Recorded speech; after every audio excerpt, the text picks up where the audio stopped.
From the Library of Congress in Washington, D.C.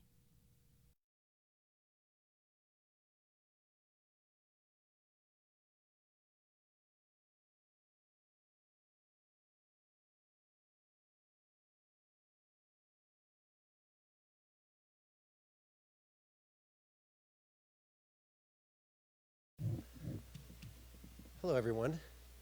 Thanks for coming out. My name is Rob Casper. I'm the head of the Poetry and Literature Center here at the Library of Congress, and I would like to welcome you to our third Conversations with African Poets and Writers event of the spring, featuring Nigerian fiction writer Igoni Barrett. This series is co-sponsored by the African and Middle Eastern Division at the Library of Congress, and we are in their wonderful reading room today, and it is presented in partnership with the Africa Society at the National Summit on Africa. I would like to thank the directors of both organizations, Mary Jane Deeb of AMED and Bernadette Paolo of the Africa Society, who each follow me with introductions for today's event. I would also like to thank our other presenting partner for today's event, Grey Wolf Press, the American publisher of the just released Love is Power or something like that, which is actually for sale in the back, right over there. Stage left. For almost 40 years, the press has been dedicated to the creation and promotion of thoughtful and imaginative contemporary literature essential to a vital and diverse culture. And their co-sponsorship of today's event is no exception. I would like to personally thank the members of the Grey Wolf community who have come here for the event, some from as far away as Minnesota. Publisher Fiona McRae, and Development and Managing Director Kit Briem. So thanks so much to them for helping make this event possible today. Before we begin, I would like to ask you to turn off your cell phones and any other electronic devices that you have. They interfere with the recording of the event. And on that note, I would like to say that this event is being recorded for webcast, and by participating in this event, you give us permission for future use of that recording. Let me tell you a little bit about the Poetry and Literature Center here at the Library of Congress. We are home to the nation's poet laureate consultant in poetry, and we put on literary readings, lectures, and panels of all sorts throughout the year. If you would like to find out more about events like this, you can visit our website, www.loc.gov/poetry. You can also check out events sponsored by the African and Middle Eastern Division at its website, and check out webcasts of our previous Conversations with African Poets and Writers events at www.loc.gov/rr/AMED. And there are these forms if you'd like to fill out so you can get email notifications of future events here in the AMED Reading Room and future Conversations with African Poets and Writers events. So they're in the back there, and there are also some up front here. If you would like to give us your name and email, we'd be thrilled to put you on our list. Today's program will go as follows. Igoni Barrett will read, then we'll follow with a moderated discussion led by AMED Area Specialist Angel Batiste. Finally, we will open up the floor to your questions. We will pass around a portable mic for those questions, and we ask that you wait until we do so we can be sure that you are part of the recording. Afterwards, you can buy the hot off the presses copy of the second collection by Mr. Barrett, and I'm sure he will be thrilled to sign them for you. And now let me introduce Bernadette Paolo, President and CEO of the Africa Society. Good afternoon, ladies and gentlemen, distinguished guests all. Thank you, Rob Casper and Dr. Mary Jane Deeb and Dr. Angel Batiste and Eve Ferguson and everyone associated with the Library of Congress. This is our 12th lecture presentation, and we're in our third series. And the Africa Society is very proud to be a part of this series and to partner with the African section of the African and Middle East Division and the Poetry and Literature section of the Library of Congress. I think that today is a very special program because of the timing, because of who we're featuring, and because of where he's from. Several years ago, the Africa Society joined the Library of Congress in hosting Chinua Achebe. And Chinua Achebe is Africa's best-known author and one of Nigeria's most prominent native sons, and he passed away.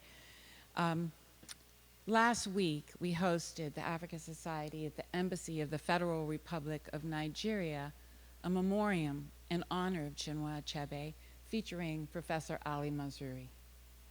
And so when we lose someone great, there is always this notion that we don't know how that person will be replaced, and certainly it'll be very difficult to replace Chinua Achebe. But Igoni Barrett's being here today reminds us of the young, talented, acclaimed authors who are not only in Nigeria, but on the continent of Africa. You know, just when you just consider Nigeria's population, and when you just can imagine how many artists and poets and authors we have yet to discover. And today we have with us Igoni Barrett, a talented, as I said, author who's both Nigerian and Jamaican, who's making his way on the world stage.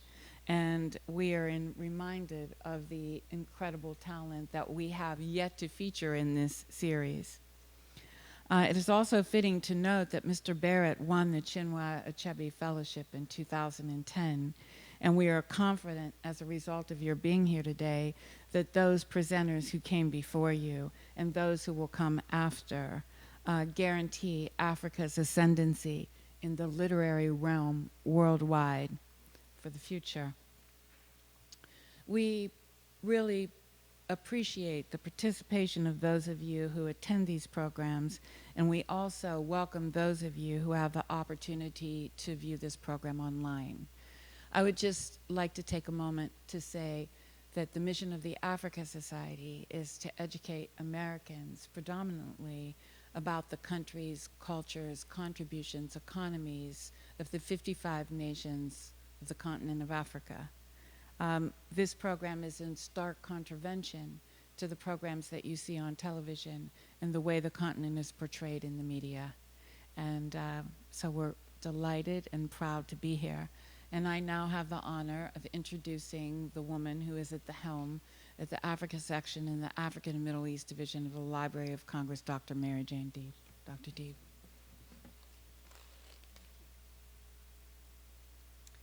Thank you, Bernadette. And as I've been introduced, I am Mary Jane Deeb, and I'd like to welcome you all to this division, to the African and Middle Eastern Division. And I want to add my welcome to you all and to say how delighted we are that you're here. This division is made up of 3 sections. The African section, which is hosting this program with the Poetry and Literature Center and the Africa Society for the National Summit, and the Near East section, and also the Hebraic section. And we cover together about 78 countries of the world. And each section organizes programs, conferences, exhibits related to its collections and its region of responsibility and expertise. Today, as was noted previously, we'll be presenting the 12th interview in our series, Conversations with African Poets and Writers.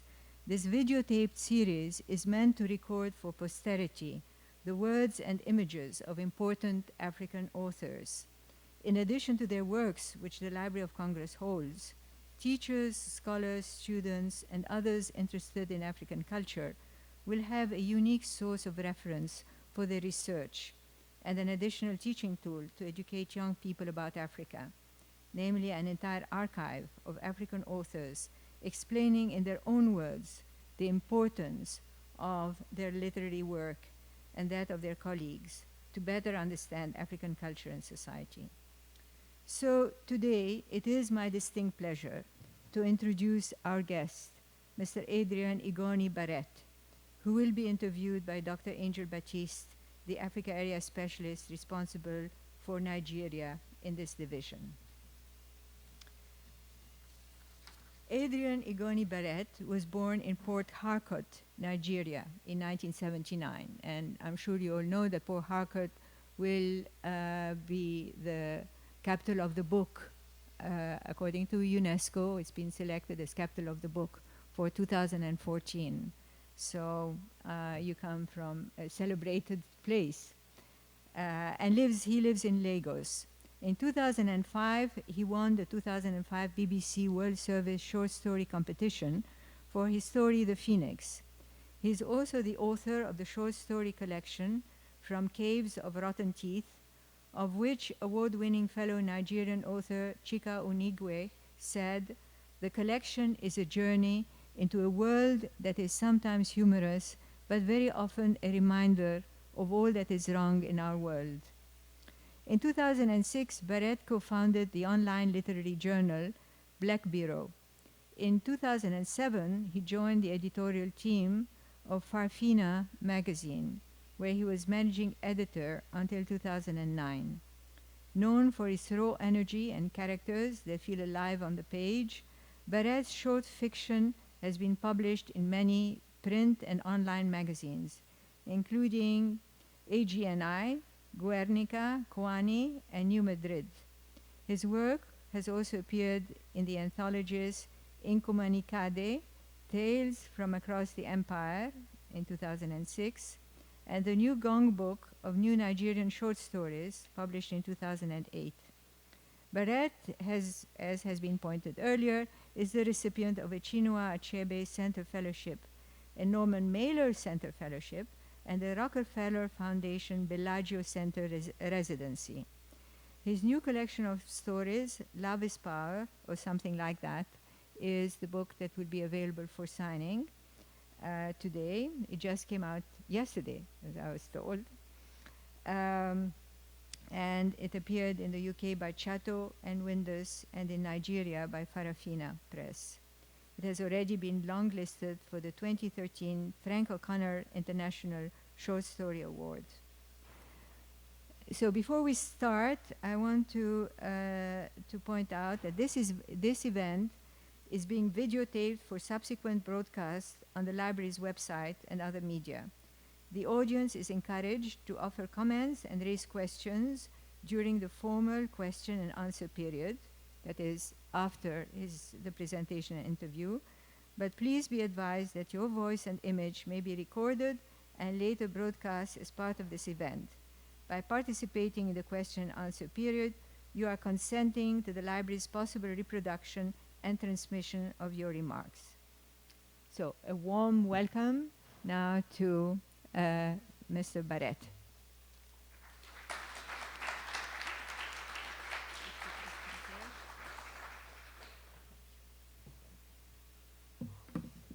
Thank you for being here. It's a pleasure to be here today, and well, there will be a question and answer section later and a discussion, so I'll just jump right into a reading from my collection. It's a collection of short stories. Love is Power, or something like that. It's a collection of short stories, of 9 short stories. One of the stories in the collection, and one of the longer stories in the collection, is titled The Shape of a Full Circle. And I'll read a section from that story.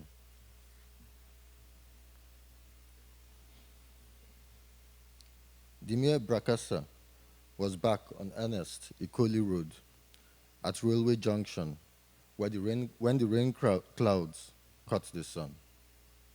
The world turned grey, the temperature plummeted, and gusts of wind sprang up. The wind grew stronger and flung dust into the air. A lightning flash split the gloom, and a rumble of cascading boulders burst from the skies. Another flash, sulfuric in its intensity. A thunderclap was like a shredding of the heavens. Birds crawled across the sky with panic cries. There was a lull. Everything froze in that instant. And then, with a sound like burning grass, rain fell. The raindrops had not made landfall when a bolt of blue-white lightning, like a forked tongue, streaked the sky, and one of its prongs struck a fleeing swallow. The bird stalled in mid-flight, then began to tumble earthward as the rain hit the ground. Through sheets of crashing water, pedestrians sprinted for cover. Puddles formed on the sidewalks, then flowed together and rushed for the drains, which brimmed over and poured water onto the road. The road became a river. Car engines drank water, coughed out steam, and died. Both sides of the road, and the sidewalks, too, got jammed. The horn blares of motorists became one long, unbroken blast. The Mia Brakasa moved off the sidewalk onto the road and wove through the stalled cars. The bonnet of the Toyota Sequoia beside him was warm. The car was empty, but the engine was running. The driver had alighted and rushed off to join the crowd that was gathered at the head of the traffic jam. The Mia Brakasa headed for the crowd and squeezed through the swarming bodies till he reached the front, where there was a large flooded pothole. The obstructed traffic was caused by a ramshackle cattle-hauling lorry that had tried to charge across the pothole. The lorry was stuck. The lorry driver was on his knees in the tea-colored water, scooping handfuls of mud from under the lorry's tires. The water lapped against his chest. Like wind in the treetops, loud voices swept through the crowd, arguing. Some urged that the lorry be pushed aside, and others recommended a detour around it. The Mayor Brakasa watched, fascinated, as the crowd split into factions and yelled in each other's faces. 2 traffic wardens and a policeman stood in the crowd. One of the wardens gaped at the angry faces with his hands clasped behind his head, while the second man glared at the lorry, his features drawn into a scowl. The policeman tried to arbitrate contending views, but he was repaid for his efforts by getting sucked into a quarrel that grew so heated that he had to flash his handcuffs to extricate himself. From the edge of the crowd, someone yelled, "Thank God, the army has come." A column of soldiers approached at a trot, their boot heels drumming the road. The crowd parted before them, scrambling out of their path. When they arrived at the obstruction, their leader, a stocky, pot-bellied sergeant who bore on both cheeks the 4 slashes that was the mark of Egba nobility, bellowed, "Kwashon." The soldiers stood at attention. Each held a horsewhip in one hand and an assault rifle in the other. Twirling his whip as he turned to the crowd, the sergeant ordered, "All civilians clear the area now." The crowd dispersed. There was a flurry of banging car doors. The traffic wardens had fled, but the policeman stood his ground. Thrusting out his chest, he walked up to the army sergeant, who turned to face him, surprise written across his face. "Sergeant, sir," the policeman said, saluting. "The situation on ground." The sergeant interrupted him. "What situation?" The policeman, who towered over the sergeant, leaned forward with a wide smile. "The lorry responsible for this wahala." "Are you a soldier?" the sergeant asked. "No, sir, but are you a retired soldier?" "No, sir." The policeman began to fidget. "Is your wife a soldier?" "No." The policeman, glancing around at the column of stone-faced soldiers when he made his reply, did not see the twist of rage on the sergeant's face as he roared, "Bloody civilian," and dealt the policeman a sledgehammer blow to the throat. The policeman fell to the ground, jerking as he fought to keep from swallowing his tongue. Grasping the fallen man by the collar, the sergeant slashed him across the face with his whip, then dragged him to the edge of the flooded pit, released him, and stepped back a pace. The sergeant's face regained its humanity. Roll in the mud, you shit, he said calmly. Trembling from fear and pain, and bleeding from the cuts to his face, the policeman squeezed his eyes shut and crawled into the pool of muddy water. He lay down on his belly, bobbed for an instant, and then began to roll, the water rippling. The sergeant hung his whip around his neck and, with deliberate slowness, folded his sleeves. When he was done, he said, his voice barely above a whisper, out. The policeman scrambled out of the water on all fours, gasping for air. The sergeant turned to his men and ordered, clear that lorry from the road. The soldiers leapt into action. They beat up the lorry driver and then offloaded his cargo of cattle, which they sent galloping off with kicks to their rumps. Then they strode through the crowd, hand-picking hefty men. The men pulled the lorry, and the soldiers pushed. The sergeant directed the traffic, his whip flailing as he yelled instructions. In a few minutes, the cars were honking their tanks and speeding off. I think I'll stop then.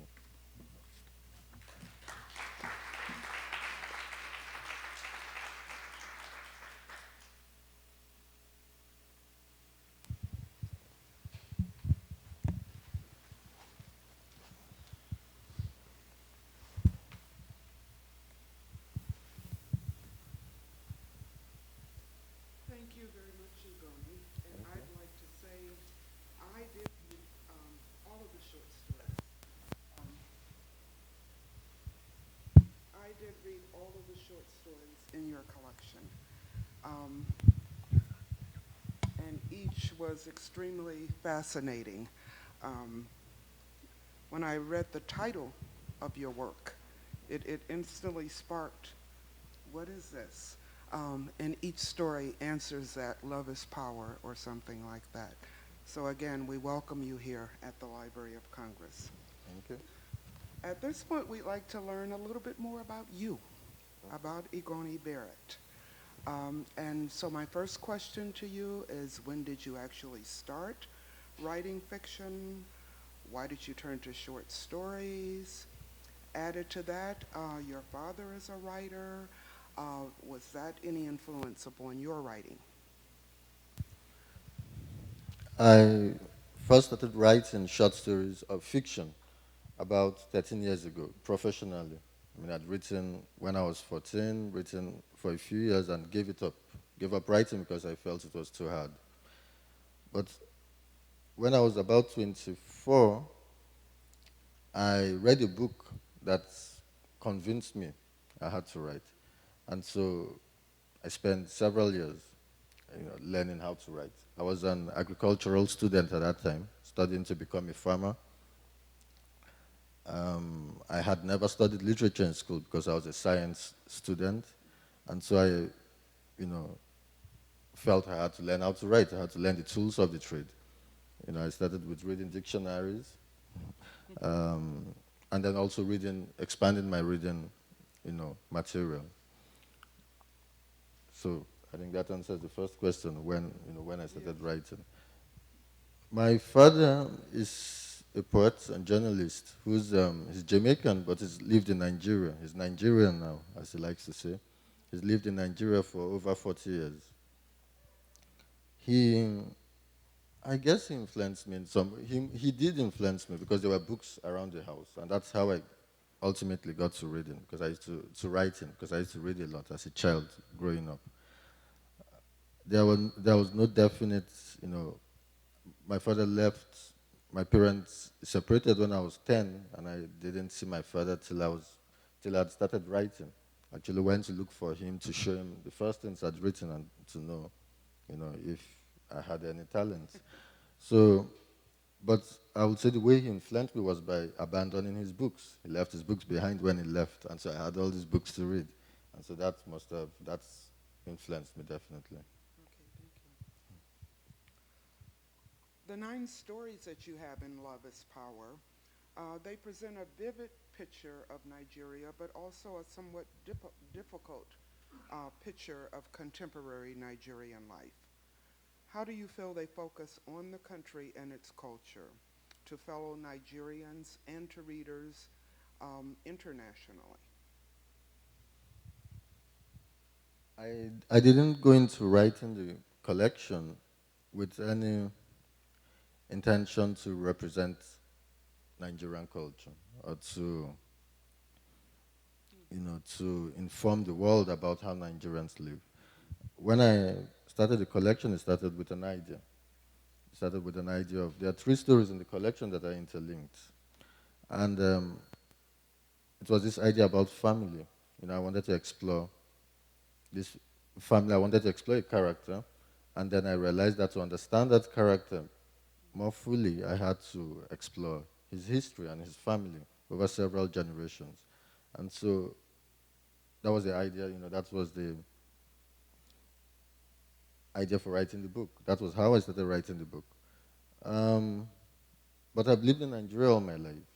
I actually first left Nigeria in 2010. That was when I first traveled out of Nigeria. So far, you know, it's, I had to write about what I understood, and those were the characters that interested me, or the culture that interested me was the Nigerian culture, a culture in which I'd been steeped since childbirth, since birth. So I guess that's the way. And when I started writing, it felt important for me to represent what I saw and what I knew, and things, on the page. And so in that way, you know, for any reader who's been to Nigeria, the book will probably feel very urban to you. And that's understandable in the sense, well, the characters I was exploring were based in urban settings, but I am also a child of, urban Nigeria. So it's a Nigerian culture that is very contemporary in that sense. And it was important to me to reflect that. And, I use, the urban setting to also understand my characters. Um, and I think that's the best answer I can give about how the collection reflects Nigerian culture. Can you give us some picture of what the current literary scene is in Nigeria? And how does your work fit into this new literary scene or current literary scene? It's for Nigerians. If I was asked this question by a Nigerian, I would say it's vibrant. But saying, I'm in the largest library in the world. It's there is a flowering of new writers, of literature. These are interesting times in Nigeria for writers, but there's a lot to be done. There's still a lot to be done. For example, many writers in Nigeria, they still leave the country. I had to, I have a publisher in the US. My first book was published in Nigeria because at that time I wanted to write. I felt, it was important to be read by Nigerians. But it was so much effort. I had to start a literary magazine, which was the first online literary magazine in Nigeria. Was set up by me in 2005. That's how much work needs to be done. And so there's a lot to be done. But for some reason, in the past 7, 10 years, there's been this burst of new writers. A lot of new writers coming out of Nigeria. The thing is that in our universities, I can't think of one single MFA program. For example, for a writer who wants to go through the MFA route to become a writer, to learn the tools of the trade, because it took me 13 years to get to where I'm, in this book, to get to this level of writing. And not many writers, I think, can or will be willing to wait that long. And so it's an alternative route will be learning to, go learn how to write in school. But those opportunities don't exist, really, not really in Nigeria. And so you have a situation where many of our writers have to leave. They have to come to the States, they have to go to the UK to study. Sometimes they return, sometimes they don't. But there is a flowering of raw talent that needs, some honing, but we're finding our ways. And, in little ways, publishers are beginning to, because there is some demand now for writing. Publishers are beginning to step to the plate and, you know, do some of the work that needs to be done to present a finished piece of art to the public. But there's still a lot of work to be done. You sponsored the literary tour, the Book Jam tour. Could you give us a brief introduction to that tour and what you were actually trying to do there? I was trying to make money. I used to work as an editor with Farafina magazine. Farafina magazine is an interesting magazine, and when the history of Nigerian literature is written, that name is going to be big in that history because it was set up Farafina, which means Africa in a language from Mali, the Bambara language, was set up by a man who had been a banker. His name is Mukhtar Bakari. He had been a banker, gave up his job in banking to go into publishing because he felt that the best way to protest against misrule was to, give people an outlet, to give people to help build the imagination of the public. If you can imagine better, then you can achieve it. That he kept, drumming that into my head while I worked with him. And so his idea was to go into publishing, create books, well-edited books, well-produced books, and that way allow the public to, maybe at some point engage our leaders on. And so when I started Black Biro magazine, he came to me, invited me in, and brought me out of my small non-profit magazine and gave me a job. And so I worked with Farafina for 2 years, and after 2 years I realized I would need to work as an editor, or to go to the next level as an editor, I would need training.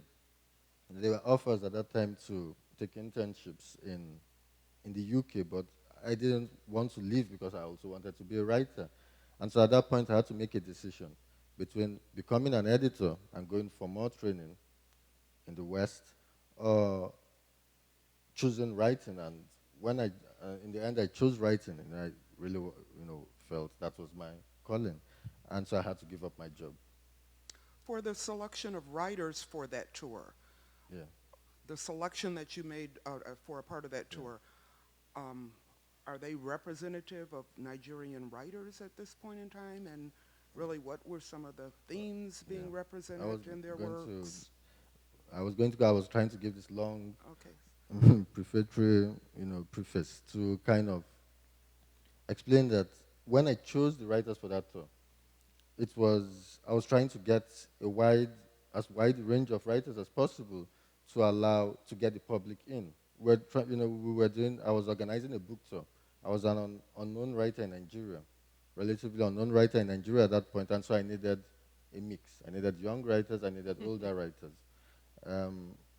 My father is well known as a journalist in Nigeria, and he's my father, so I put him on the tour. There were some older writers. Adio Femun was a well-known Nigerian poet, and then I put some other younger writers. And so it was 9 writers, and we decided to do 4 cities. Why we chose 4 cities was because I had saved a lot of, when I left Farafina, I had savings, and I'd used my savings to fund the tour because we tried to get money from universities, from banks, but nobody was willing to give us money, so I had to use my money. And so I could only afford to move the writers to 4 cities. And so, but it was a successful tour. In that sense, we had good, turnouts in most of the cities. But it was a financial disaster for me. Which was good, because after that, I had to go down and sit down and finish this book. And so I guess that was a good thing. Okay. Kirkus Reviews says your work shares as much with Raymond Carver or Amy Hempel as Chinua Achebe. Can you talk about the influence of American writers and writing on your work, and how it compares to the African writers that may have influenced you? How have American writers influenced your work? It's hard to describe influences. I mean, especially for me, who's writing and seeing influences every day that I only recognize after I've actually done something. I must have been influenced by American writers because I've read a lot of American writers. I mean, a writer I read regularly is Hemingway, Ernest Hemingway. A writer I recently, in the last 5 years, have begun to read a lot is William Faulkner. I actually came to William Faulkner through Gabriel Garcia Marquez, who, after I read Marquez, I realized, or after I read Faulkner, I realized that Marquez must have been influenced by Faulkner because I could see the influences in his, so I haven't read Amy Hempel, so, but apparently Kekos sees some influence there. So maybe someone else who I'm influenced by has read Amy Hempel, and so I am influenced by Amy Hempel. I really don't know. But I know for writers, for artists generally, we are influenced by, body of work that has been created by people we we don't even know, because we're all, no person is an island, and specifically no writer is an island. So I'm influenced by people who, I might not call their names today, but they're definitely standing behind me now. Okay, thank you. And lastly, I'd like to ask, how would you describe the future of Nigerian and African literature? How do you think it can gain a wider audience in other parts of the world? I think that's a question. I'll answer the second question first. That's a question that publishers have to answer. Um, a writer, and for me, the important thing is to be published. So I would say, as a writer, the way it can gain an influence, or more, audience around the world, or more readers around the world, is to be published around the world. But that doesn't really help the local publishing industry. So businessmen, publishing is a business. I worked in publishing. I know it's a business. It's as much a business as selling fish, but it's a business that tries to also has posterity in mind and tries to educate people. But I feel I definitely don't think that one of the a solution to building our publishing industry is to have, more, handouts from government. I think we have to come up with a structure that makes money for some people, and that's the reason why people will keep, you know, selling books. But at the same time, because right now there is the flowering, and there is the raw talent. There are people waiting there to be published. So it's the business side that's lacking. And if the business side doesn't step up to the plate, those writers will leave because writers want to be read, and so they'll go wherever their work will be published. Um, that was the first question, or did I answer? I think you answered that, Okay. giving us some idea of the future of Nigerian writing. And lastly, I'd also like to ask, you're based in Africa, in Nigeria. Yes, I am. But what connection do you feel with the African diaspora writers? Probably, that's a difficult question. There is a connection, but I don't know if it's a stronger connection than the connection I feel with, Caucasian American writers. I mean, it, in the end, certain works speak to us. I am not, Colombian. I've never been to Colombia, but anytime I read, there are certain books of Gabriel Garcia Marquez that I've read that have spoken to me in a voice that I felt was really Nigerian, and I'm pretty sure he's never visited Nigeria. So there are connections, there are similarities, there are, recognizable cultural, you know, images that you can pick up from writers in the, African writers in the diaspora. But in the end, for me, it's the human connection that Writing matters for most. humanity. Yes. It's humanity, Okay. basically. Thank you very much, Igoni.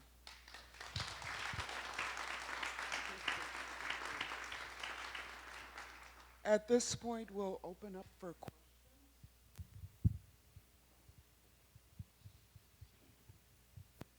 Thank you. I wanted to ask a kind of two-part question. The first, you said you were influenced by a book. What book was that? And the second question I wanted to ask is about the relationship between journalism and creative writing, because it seems like we had Helen Havila here before, who also talked about having started off as a journalist. What is that connection, and does journalism provide a support or a launch pad for creative writing in Nigeria? Thank you.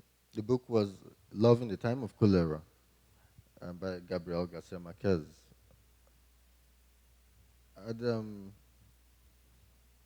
yeah, let me just, that's the title, that's the name of the book. At that time, there was a book before that had touched me in a similar way, but it didn't push me, far enough to start writing. That was by Thomas Mann. It was a book by Thomas Mann called the Brooks. But to answer the second part of your question, journalism, seems you can't get away from them, journalists.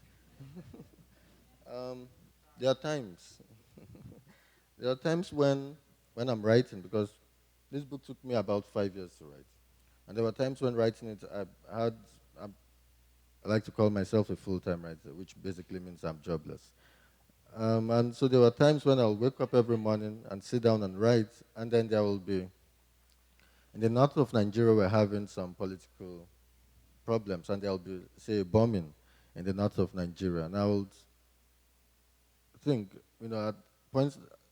at those points, I would get really depressed and feel, what's the point of writing this? Why am I, I'm creating characters that I feel strongly about and that I want the readers to feel strongly about. But even for every character I create, maybe 20 people have been, 20 living people have been killed. So what is the point? And shouldn't I be writing journalism and trying to help stop, or fix Nigeria in that way? So there are times when I feel a really deep envy for journalists. But at the same time, I've met journalists who've told me, oh, I envy you creative writers, because my story today will become wrapping paper for chips tomorrow, but it's writing. Writing is writing. Writing is in whatever form. I like to say the most underrated profession in the world is writing, because everyone who's been to kindergarten can write. So, but it depends on what you write and how that touches the reader, I guess, and the point of the writing. So journalism is, I can't imagine a world without journalists. I would like to think that the world can't imagine itself without creative writers. And so we feed off each other, and there are many creative writers who are also journalists, and many journalists, like Helena Bila, you mentioned, who are also creative writers. So it's the same profession. I don't think there are really any differences.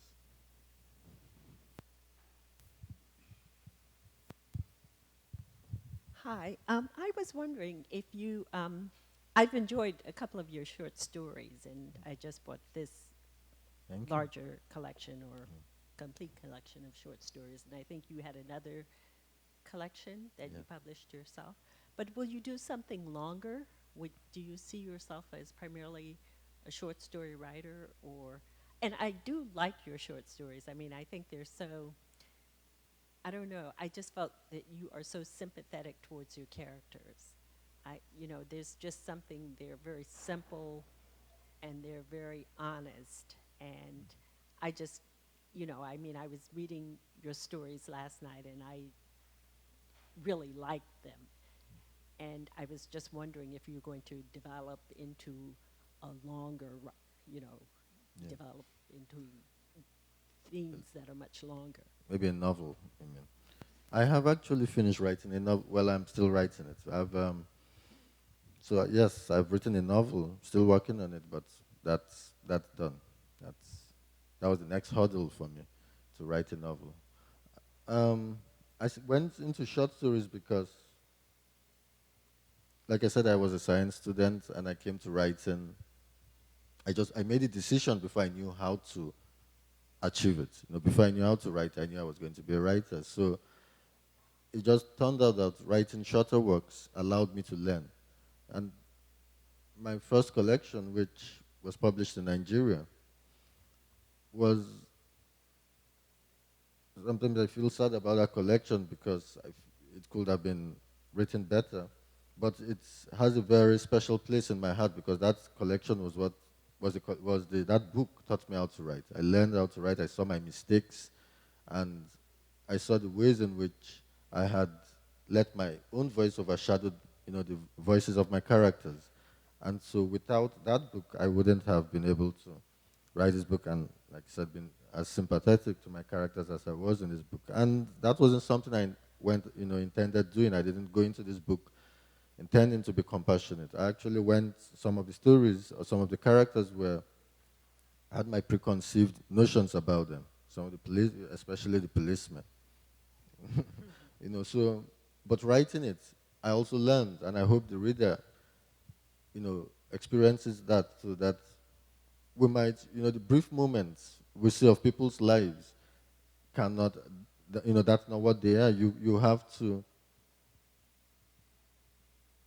see a bit more of their lives to understand the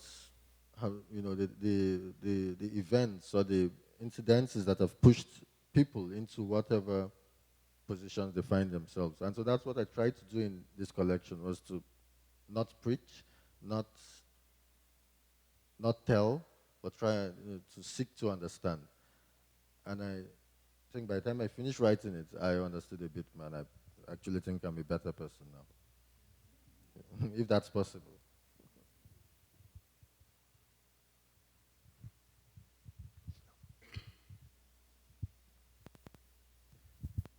Thanks for that. I'm curious in terms of earlier African writers, from the 60s through the 80s.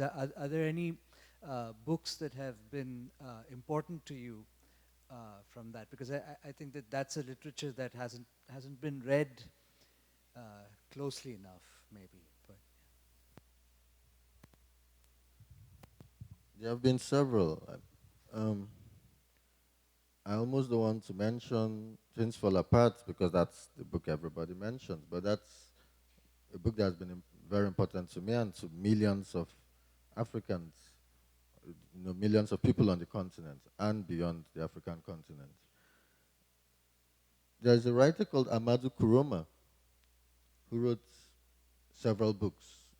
One of them was Waiting for the Wild Beasts to Vote, which is his more popular book, which was a strong book, but one that for some reason, I need to read it again. I'll just put it that way. But his last book, his last completed novel before he died, which was called Allah is Not Obliged. It was a funny, irreverent, and also heartbreaking little work. And that's a book that has touched me in many ways, and it's a book I find, because when I find a book that I really enjoy, I keep reading it every year because you always discover new things about the book. And so that's another book, Wale Soyinka's first novel, which was written in the 60s, called The Interpreters. The Interpreters. Yeah, it's a difficult novel to get. Well, I would imagine for some people it will be difficult to get into, but it's a novel that repays attention. Those are the ones I can think of. Amadou Kuroma. Yeah. The title of the novel is Allah is Not Obliged.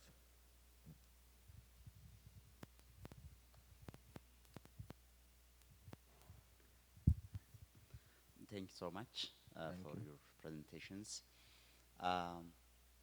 Some people say that a writer should serve the society. So they claim that art is for societal sake, and some others claim that art is for its own sake. African writers, including Achebe, some African writers, actually not all, claim that a writer who is writing in the African context in Africa should focus on teaching the people and solving the post-colonial problems. Where do you put yourself, if at all you put yourself? Are you a writer who writes for societal sake to teach, or are you for art's sake, just you write whatever you feel? Yeah, thank you. I like, if I hadn't been a writer, I'd probably have been a magician, and my trick would have been to escape from locked coffins. I like, I don't like being put in boxes. I, but I found a solution to your question, which is that I write for myself, and which is, I would guess, for art's sake. And I have a second job, which, for lack of a better word, I'll call a literary activist, which is that I organize book readings, organize book tours, and I try to get readers in whatever way. I have no problems with bringing a pop musician or a rap singer to a book reading, if that will draw in the crowds. Because I feel that if you put a book in someone's hand, at some point they will find a book. There will be a book that will catch them, the way I was caught by certain books. And that's what I do. So I don't try to, because in my writing, no matter how much, I wouldn't even dare do that, try to preach through writing. But in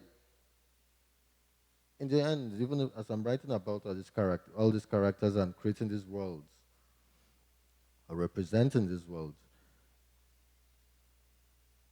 you could argue that every writer writes about himself and the way he sees the world. And if the way I see the world is a way that has anything to say to society, then that will come through the writing, even if I don't intend, even if I don't try to do that, it will seep through. So I don't actively, I won't simplify my writing because I think, I want more of society to read it. I won't do that. I have to fulfill my own. I have to be happy about what I produce, and it has to pass my own, assessment first before it goes out to the world. But at the same time, I realize that there are other ways. Writers need to be engaged with society, and so the way I do that is by also finding other means to bring not my own book even, but other works, reading to the public. And so it's an easy way out, so I don't have to be for one or the other.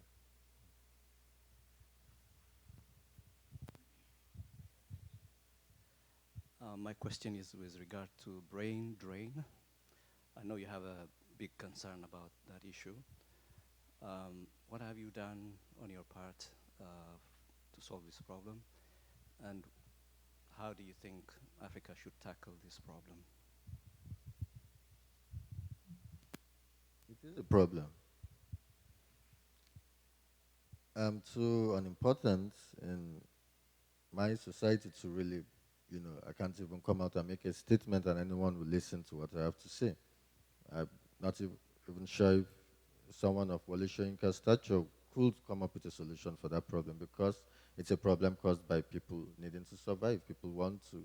I give the example of writers in Nigeria wanting to write, and they will go where the publishers are, they will go where the systems are to support them.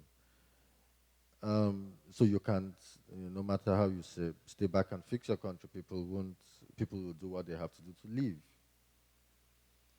What I have done is that, and I live in Nigeria. I've remained in Nigeria, and it's not a political statement, or it's not, a reflection of my, unhappiness with the fleeing of our talent or the migration of our talent, but it's for selfish reasons, because the characters I'm interested in writing about are in Nigeria, and I feel I have to be in Nigeria to study them and to understand them, to understand the society. So that's the main reason why, that's the reason why I will always live in Nigeria until maybe I'm tired of writing about Nigeria. but I think there are solutions coming up without individuals or organizations coming forward to you know to to put forward solutions.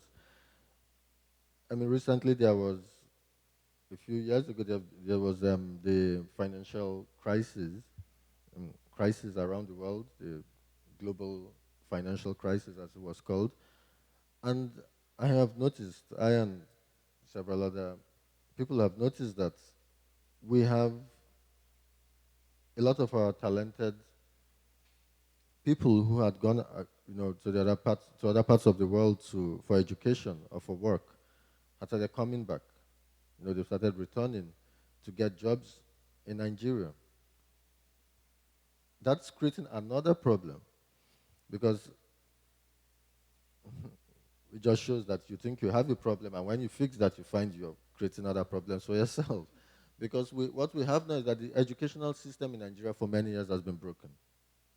It was broken by the military because they didn't want intellectuals to come up and challenge them, and so they drove out our writers. They stopped. I mean, the funding to our universities, the funding that's provided in the budget for our universities is laughable, and so the university system is broken. All our best professors leave, and so now you have a situation where these very well-educated Nigerians return because there are not enough jobs in whichever countries they were living in. They come back to Nigeria, and of course they are all the banks, the major businesses go for them first because they know we won't have to spend money training or retraining these people. We know that they come with good degrees.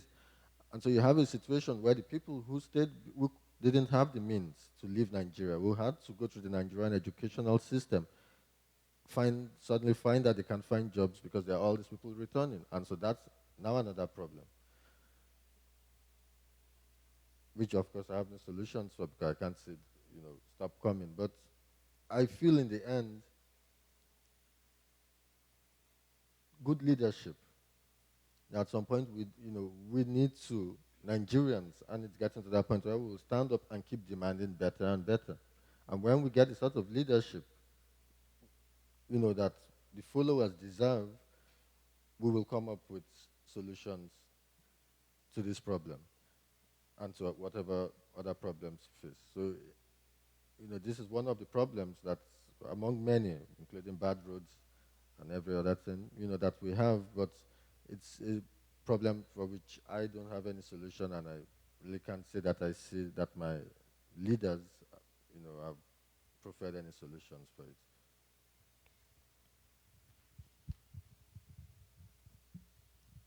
Thank you.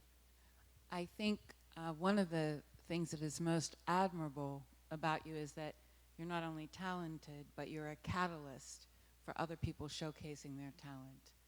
And I guess my questions are these. How can you cultivate an appetite for the kind of literature that you're helping to create in Nigeria? And if you could give us an idea, for example, of what books are selling in Nigeria, and with this being the year of the book next year, could this be a conduit for creating an entity, the National Endowment for Humanities, or something that would help, support people, because money is important no matter how talented? And what are your ideas around that?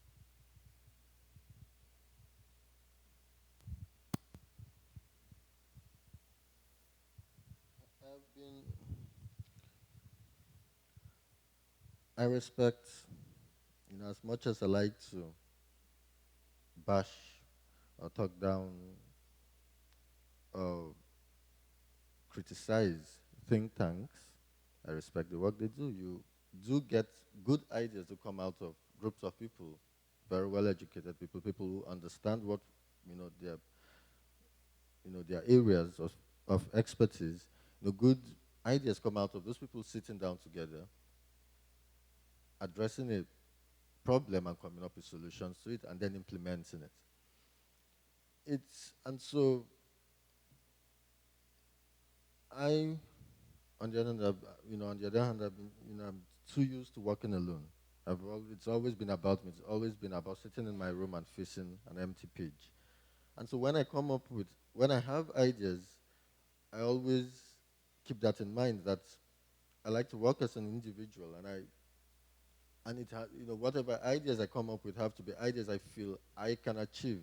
I usually quickly push aside ideas that have to be passed on to someone else. And so I do have several ideas, but they are not ideas that I would feel comfortable, handing out to people to implement generally.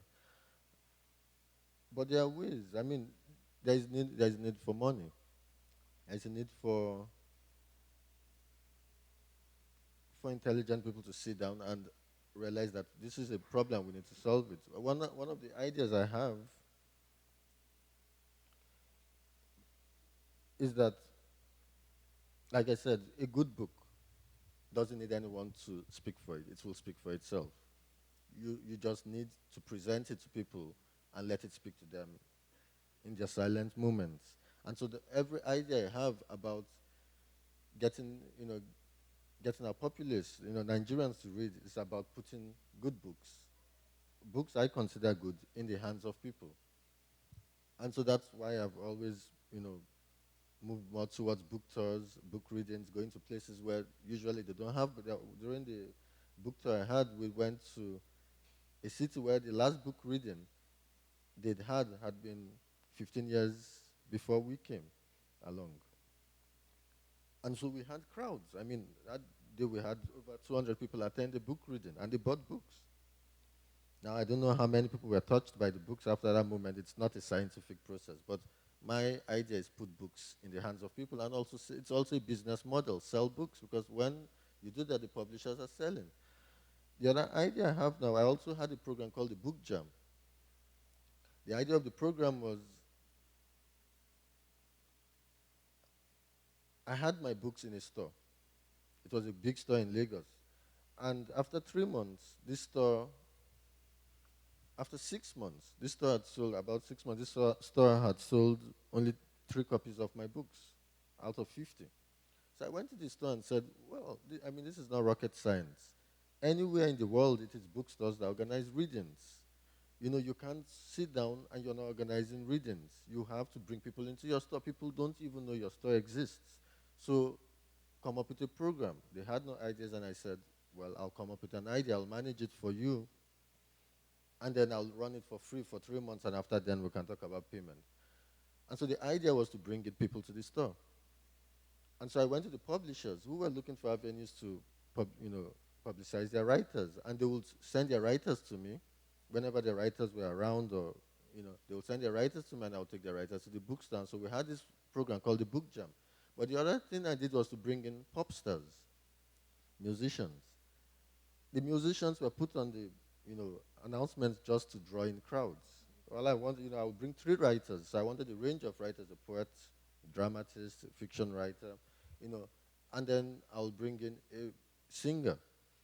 And so we started drawing in people. People will come. Some people did not come for the books. But I now created a raffle draw where we'll go to maybe a mobile phone company and to give us a phone. And when when the press come to cover it, your name will be mentioned. We'll put you as an official sponsor. And then we'll have a raffle draw at the book reader and say, you buy any book. It can be a book worth $10 or $1 or 5 cents even, but you're entitled to win a phone worth maybe $200. And so everybody will buy books. And of course, only one person will win, but they were, now they were stuck with this book.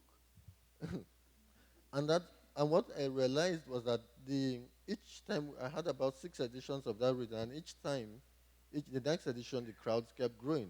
By the time I stopped organizing it, we'd gone from the first edition, we had under 50 people, to the last edition, we had about 300 people. My aim was to go for 1,000 people. I don't know if I was going to, will be able to achieve that. But even the newspapers, we got very good coverage, which the bookstore loved. It was free advertisement. We got good coverage because nobody else was doing anything of that sort. And the newspapers, cultural sections needed material, so they will come and cover this, month in, month out. And so it was going very well. I mean, when it now came to the point of the bookstore paying me, they had issues with that. They tried to employ me, and I refused to work for them. And then we parted with it. They thought they could run it themselves. This things, it depends on how you implement it, because I knew, I mean, I had people like Chimamanda Adichie. I always chose writers who I felt, who wrote the sort of books that the crowd will respond to. And so when they tried to, they kicked me out, tried to organize it, and basically people stopped coming. So now my next idea is to get a yacht. I plan to get a yacht and have book tours around the coast of Africa. So that's the next idea. And I know that people will come for a reading on a yacht, not because they like books, but because they want to get on a yacht. I've never been in a yacht myself. And I will go to a book reading on a yacht. So that's the idea. So it's to find a way to bring people to where books are, find a way to put those books into their hand, and let the books speak for themselves. And so those are the ideas I have. I'm not sure there's the sort of ideas that can be, put down on paper and spread around. If we could take one final question here, Rob, and that'll conclude our program. Thank you. Since we're here at the Library of Congress and there are numerous librarians in the room, I would think that some others also might be wondering about the role of libraries in the promotion of reading and literature in Nigeria. You've spoken of bookstores and how you've used bookstores. How are libraries contributing to the expansion of reading and encouragement of reading in Nigeria? Thank you. Thank you for asking that question. When I walked into the Library of Congress, I mean, I've been to the States, I've visited the States before, I've been here. This visit I've been around for nearly 2 weeks. But I've seen no more impressive, this is the most impressive display of power that I've seen in the the most impressive display of the power of the United States. I mean, this is more impressive than an army barracks. This is, it shows that there are people who are collecting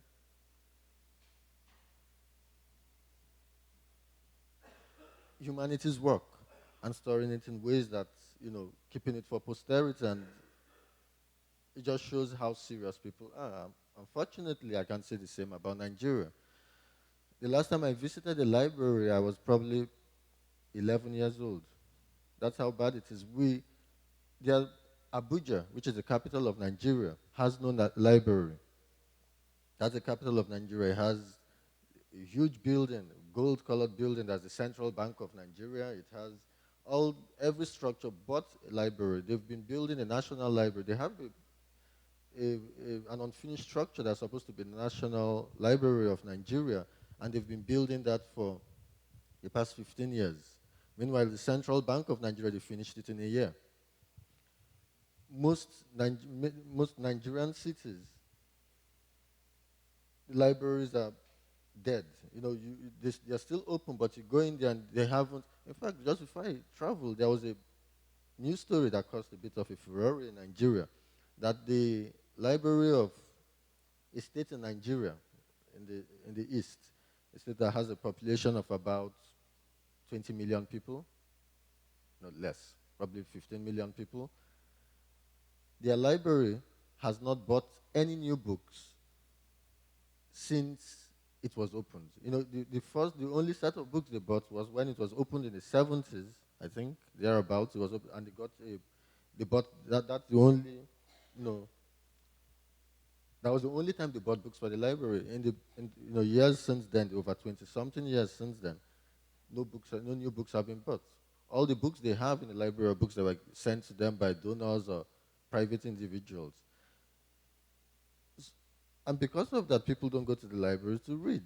People go, whenever you walk into libraries, and what I would call the best libraries was the one at my university, the university I attended, University of Ibadan.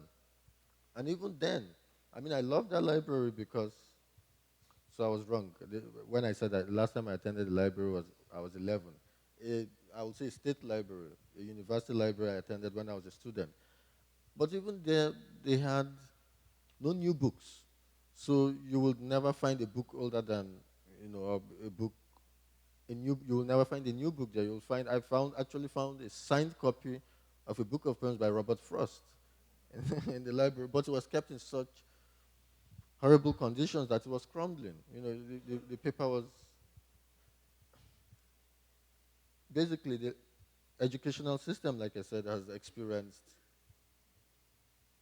a lot of problems, lack of funding. And if education experiences that, you can imagine what librarians must be experiencing. I mean, they get no money, and so you have to, just open a library every day, but I don't think they do anything other than open it and try and preserve the books they have. And so we really don't, as writers, we really don't, the literary culture in Nigeria, unfortunately, is independent of the library system. I don't know any writer that goes to the library to write or to read. Personally, I don't know any that goes. And even if they wanted to, I don't think they will find a library they could go to, because in some of our major cities, the libraries have been closed down. At this point, we will have to conclude our program. Igoni, I'm going to set you with the challenge of the writers working closer with the libraries. As you said, once you get the books there, people want the books. So it's all something that we have to work harder to getting those books out into Nigerian society and into every society in the world. I want to thank you for joining us today. It's an honor to have you here, and we certainly enjoyed your presentation here at the Library of Congress. I'd like to remind everyone that the books are available in the back, so please pick up one of today's books. Igoni, did you have a comment? No, I just wanted to say thank you for coming. Okay. So then. This has been a presentation of the Library of Congress. Visit us at loc.gov.